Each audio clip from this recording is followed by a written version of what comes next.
필요할 때 이른 비와 늦은 비를 내리시는 하나님, 오늘도 일용할 양식을 베풀어 주실 것을 기대하며 감사를 드립니다.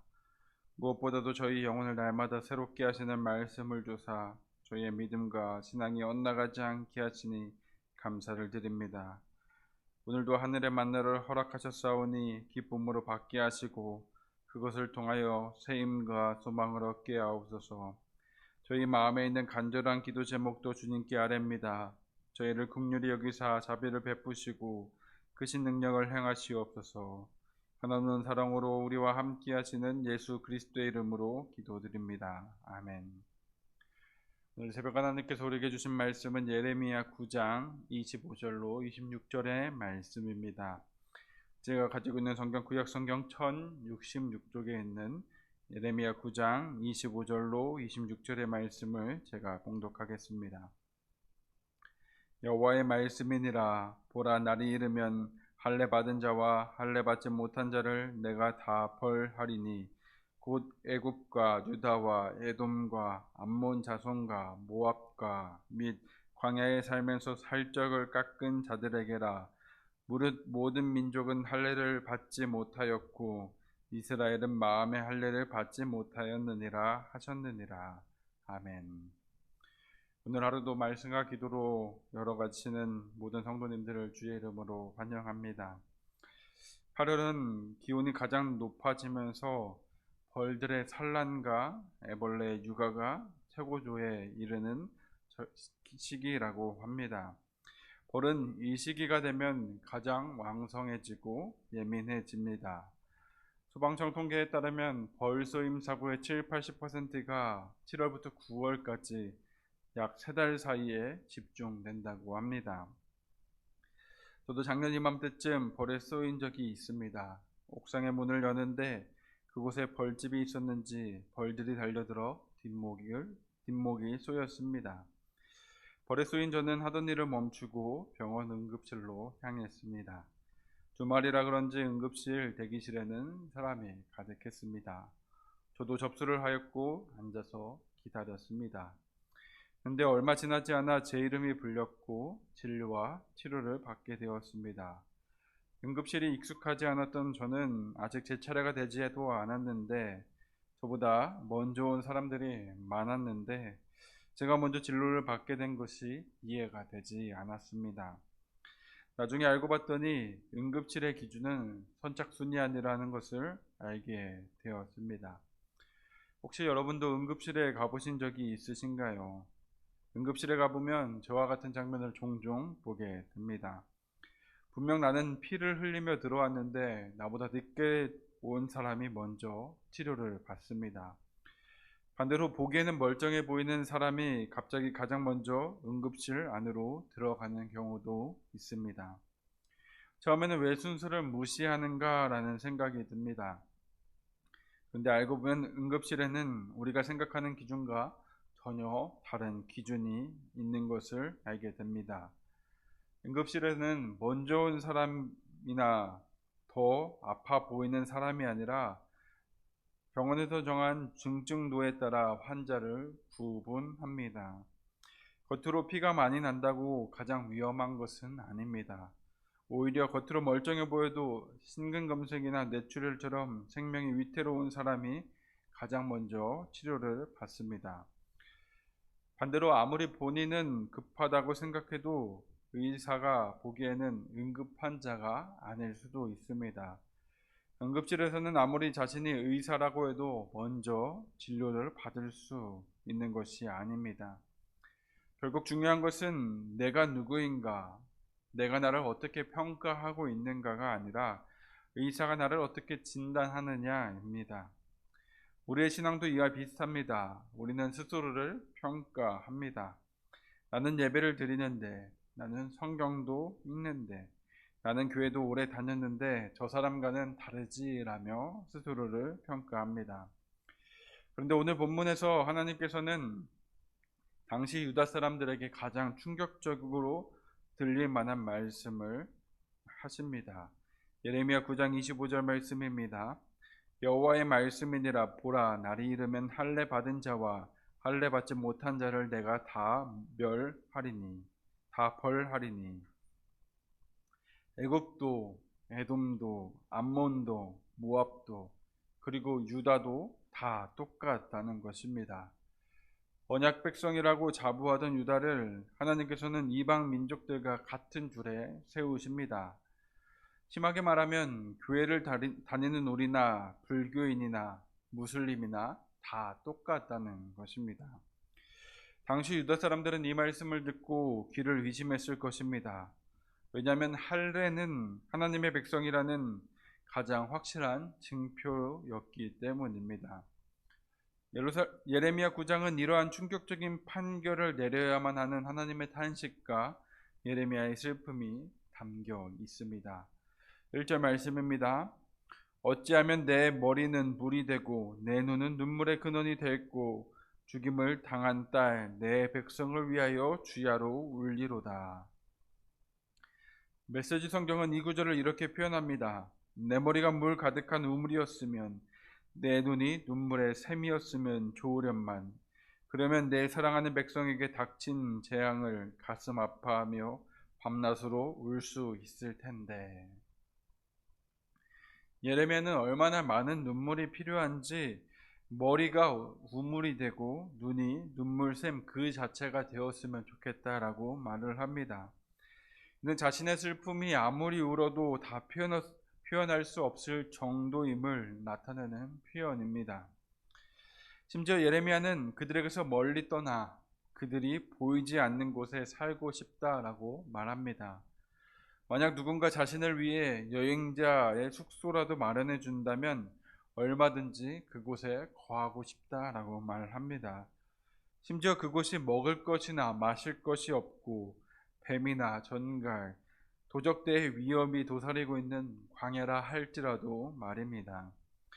왜냐하면 하나님의 말씀을 듣고도 회개할 줄 모르는 그 모습과 동족들의 멸망에 차마 지켜볼 수 없기 때문이었습니다.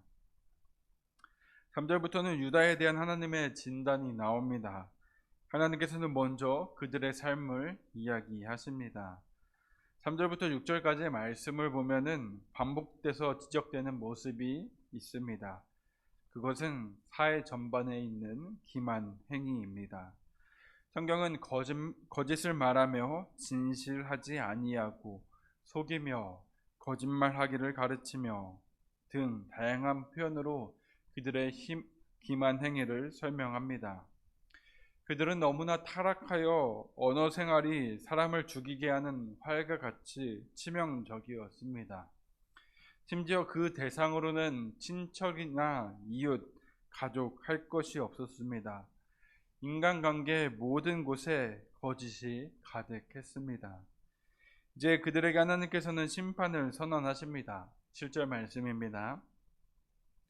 그러므로 만군의 여호와께서 이와 같이 말씀하시되 보라 내가 내 딸 백성을 어떻게 처치할꼬 그들을 녹이고 연단하리라. 7절의 그러므로는 앞선 모습의 결과로 다음과 같은 일이 일어난다라는 것을 나타냅니다. 그들의 기만 행위에 대한 결과로 형벌이 주어지는데 이를 금속을 재련하는 것으로 설명합니다. 마치 대장장이가 새로운 물건을 만들기 위해 금속을 용광로에 넣고 녹여 정련하고 연단하는 것과 같습니다.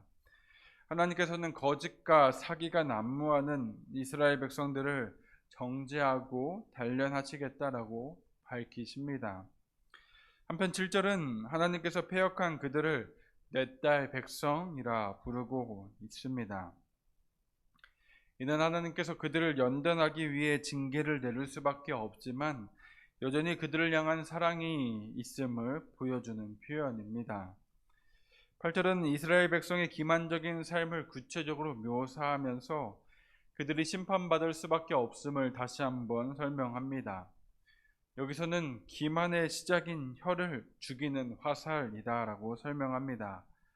여기서 죽이는 에 해당되는 샤하트는 도륙하다, 살해하다라는 의미로 그들의 언어가 얼마나 극단으로 이르렀는지 잘 설명해 줍니다.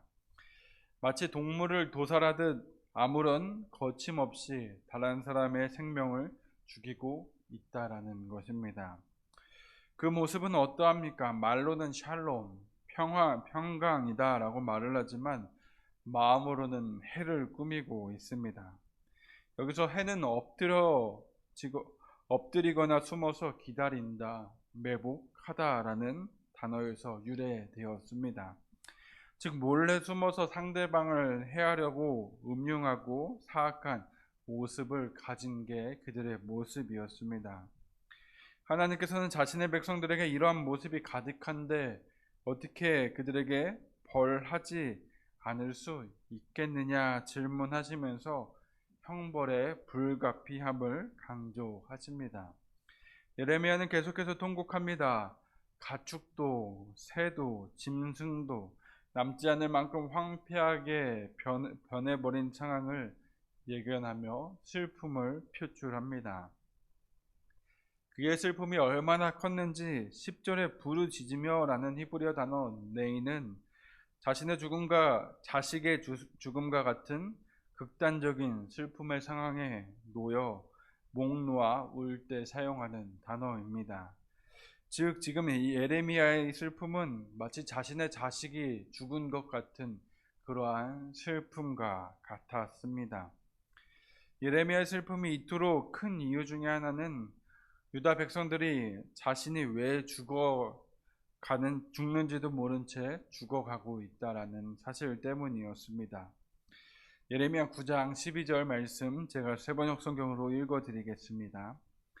이 땅이 왜 망하였는지, 왜 사막처럼 황폐해졌는지, 왜 행인마저 끊어졌는지 이것을 알아낼 만큼 지혜 있는 사람이 누구인가?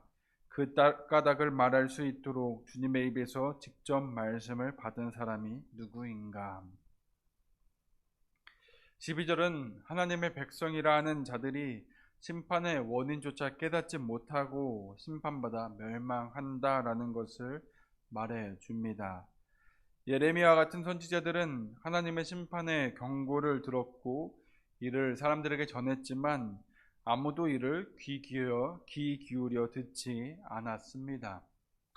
개역개정 성경은 지혜 있어서 이 일을 깨달을 만한 자가 누구냐라고 의문문으로 설명하지만 공동번역 성경은 지혜 있는 사람은 하나도 없습니다 라며 한 사람도 하나님의 말씀을 깨닫지 못했음을 못 받고 있습니다. 하나님께서는 계속해서 그들의 죄악을 지적하십니다. 그들은 하나님의 율법을 버렸고 하나님의 말씀에 순종하거나 실천하지 않았고 조상들의 가르침을 따라 바알신을 섬겼습니다. 하나님께서는 그런 그들에게 쑥과 독한 물을 먹게 하시겠다라고 선언하십니다. 신명기 29장에서 모세가 염려했던 일이 지금 그대로 벌어지고 있는 것입니다. 신명기 29장 18절부터 19절 말씀은 이렇게 말합니다. 그 말씀이 우리 하나님 여호와를 떠나서 그 모든 민족의 신들에게 가서 섬길까 염려하며 독초와 쑥의 뿌리가 너희 중에 생겨서 이 저주의 말을 듣고도 심중에 스스로 복을 빌어 이르기를 내가 내 마음이 완악하여 젖은 것과 마른 것이 멸망할지라도 내게는 평안이 있으리라 할까 함이라. 모세는 이스라엘 백성을 향해 마음에 쑥의 뿌리가 생겨서 저주의 말을 듣고도 평안이 있다 말할까 걱정이 된다라고 말했습니다. 그러면서 만약 그런 자들이 생기면 하나님께서는 이런 자를 사하지 않으실 뿐만 아니라 그 위에 여호와의 분노와 질투의 불을 부으시며 또 이 책에서 기록된 모든 저주를 더하실 것이며 그의 이름을 천하에서 지어버리실 것이다 라고 가르쳤습니다. 그런데 안타깝게도 시간이 흘러 그 일이 현실이 되었습니다. 하나님께서는 유다 백성을 향해 잘 생각해보고 곡하는 부녀와 지혜로운 부녀를 불러오라 라고 말씀하십니다. 여기서 곡하는 부녀는 직업적으로 애도하는 여인들을 지칭합니다. 또 지혜로운 부녀는 때와 상황에 따라 울고 슬퍼할 줄 아는 자들을 말합니다. 이는 심판이 임박했음을 알리는 표현인 동시에 지금이라도 지혜를 가지고 진실한 회개의 눈물을 흘린다면 애곡하는 여인을 부르는 날은 도래하지 않을 것임을 나타내고 있기도 합니다. 21절은 사망이 창문을 넘어 들어온다라고 표현하며 많은 사람들이 죽게 됨을 나타냅니다. 이 장면은 출애굽 사건 때에 하나님께서 애굽의 모든 장자를 멸하심으로 애굽의 여인들이 애곡하는 사건을 떠올리게 합니다. 이는 유다 백성의 모습이 애굽 사람들의 완악함과 다르지 않았음을 말해 줍니다. 결국 그들의 시체는 밭에 벌어진 거름더미 같이 쌓이고 거두지 않은 곡식단처럼 버려지게 됩니다. 자신들의 시체가 똥과 같이 들판에 버려져 짐승의 먹이가 되거나 썩어 버려진다라는 이 비유는 죽은 후 정성스러운 장사가 되는 것을 매우 중요하게 여겼던 유다 사람들에게 매우 충격적으로 들렸을 것입니다. 23절과 24절은 그들이 어떻게 살아가야 되는지 가르침도 있습니다. 하나님께서는 자랑하지 말아야 될 것 3가지와 자랑할 것 1가지를 말씀하십니다. 먼저 자랑하지 말 것은 지혜와 용맹과 부함입니다. 그렇다면 그들은 무엇을 자랑해야 합니까? 하나님께서는 하나님을 아는 것을 자랑하라 라고 말씀하십니다. 이는 하나님을 아는 것이 가장 중요하다라는 말씀입니다. 그리고 그들이 알아야 하는 하나님의 모습은 사랑과 정의와 공의를 실천하는 모습입니다. 그런데 이스라엘의 모습은 어땠습니까? 하나님께서는 하나님을 아는 것이 중요하다라고 말씀하셨지만 그들은 하나님을 알기를 싫어했습니다. 그 결과 그들은 충격적인 결론을 맞이하게 됩니다. 하나님께서는 유다를 애굽, 에돔, 암몬, 모압, 광야의 족속들과 함께 한 줄에 세우십니다. 그들이 이방인이다라고 여겼던 그들과 같게 되었습니다. 유다를 이방 민족들과 동일하게 심판하시겠다라는 말씀입니다. 할례 받은 자와 할례 받지 못한 자를 모두 다 벌하시겠다라는 것입니다. 세번역 성경은 이를 몸에만 할례 받은 사람들에게 내가 모두 벌을 내리겠다라고 표현합니다. 그들에게 할례는 신분증이었습니다. 하나님의 백성이라는 증표였습니다. 그러나 그들이 언약을 배반함으로 언약의 증표인 할례가 육체에 있으나 할례의 의미는 상실해 버렸습니다. 성경은 이 점을 계속해서 주의했습니다. 모세는 너희의 마음에 할례를 행하라 라고 말했고 예레미야도 이미 스스로 할례를 행하여 너희 마음 가죽을 메고 나 여호와께 속하라 라고 말했으며 이후 바울도 할례는 마음에 하라라고 가르쳤습니다. 이것은 여전히 우리에게도 주의해야 할 점입니다. 하나님은 오늘도 말씀을 통해 하나님의 기준이 무엇인지 가르쳐 주십니다. 사람은 누가 예배를 드리는지, 누가 직분자인지, 누가 교회를 오래 다녔는지 보지만 하나님은 사람의 마음을 보십니다. 그래서 예배를 드리는 사람이나 예배를 드리지 않는 사람이나 성경을 읽는 사람이나 읽지 않는 사람이나 회개하지 않는다면 하나님 앞에서는 다를 바 없다라고 말씀하십니다. 이 말씀은 예배나 직분이나 주일 성수나 성경 읽기가 중요하지 않다는 것이 아닙니다. 행위에 빠져 본질을 잃으면 안 된다는 것입니다. 앞서 모든 것은 우리의 믿음을 지키고 성장시키는 데 큰 도움이 됩니다. 그러나 본질은 잃은 채 행위가 목적이 된다면 우리도 세상 사람들과 같이 심판을 받게 될 것입니다. 그래서 우리는 무엇보다 하나님을 아는 것에 힘을 써야 합니다. 이는 단순한 지식을 말하는 것이 아닙니다. 관계적인 암입니다. 많이 아는 것이 아니라 같이 걸어가는 것입니다. 알게 된 것을 닮아가는 것입니다. 우리는 응급실에서 의사의 진단을 신뢰합니다. 내가 괜찮다고 말해도 의사가 위험하다고 하면 치료를 받습니다. 반대로 내가 심각하다 생각해도 의사가 괜찮다고 하면 안심합니다. 왜냐하면 중요한 것은 내 판단이 아니라 의사의 진단이기 때문입니다. 우리는 종종 스스로를 평가한다 말했습니다. 나는 예배를 드리고 있습니다. 나는 직분을 맡고 있습니다. 나는 교회를 오래 다녔고 성경을 읽고 기도도 합니다. 라고 말입니다. 물론 이것들은 너무나 귀한 모습입니다. 너무나 아름다운 믿음의 모습입니다. 그러나 하나님께서 우리들에게 물으시는 질문은 이것입니다. 너의 마음은 어디를 향하고 있는가? 라는 것입니다. 너희의 할례는 육신에서 행한 것이냐, 마음에 행한 것이냐? 라는 것입니다. 유다 백성들은 할례를 가지고 있었습니다. 성전에서 예배도 드렸고 하나님의 이름을 불렀습니다. 하지만 하나님께서는 말씀하십니다. 몸에만 할례 받은 자들은 내가 벌하겠다라고 말입니다. 왜 그렇습니까? 그들의 몸에는 언약의 표식이 있었지만 마음에는 하나님을 향한 사랑이 없었기 때문입니다. 그러기에 오늘 우리도 우리의 신앙을 돌아보아야 합니다.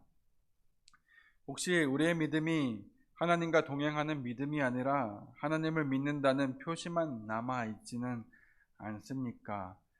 예배의 자리에는 있지만 예배를 통한 변화는 없고, 기도의 시간은 있지만 하나님의 뜻을 구하는 마음은 없고, 성경은 읽지만 말씀 앞에서 자신을 돌아보는 그 겸손함이 사라진 것은 아닙니까? 하나님께서 원하시는 것은 겉으로 드러나는 신앙의 모습이 아닙니다. 하나님은 오늘도 우리의 마음의 중심을 보십니다. 말씀 앞에서 여전히 마음이 찔리고 있는지, 죄를 죄라고 인정하고 있는지, 잘못된 길에서 돌이킬 수 있는지, 하나님을 사랑하기 때문에 그분의 사랑과 정의를 따라 살아가고 있는지를 보십니다. 하나님께서는 지금도 우리가 바른 길로 돌이키기를 기다리고 계십니다. 그 눈에 눈물이 가득한 채 우리를 향해 내 딸, 내 백성이라 부르고 계십니다. 지금이야말로 하나님 앞에 다시 서야 할 때입니다. 겉으로 하나님의 백성처럼 보이는 사람이 아니라 마음으로 하나님께 속한 사람이 되시기 바랍니다. 몸의 할례가 아니라 마음의 할례를 받은 사람이 되시기를 바랍니다.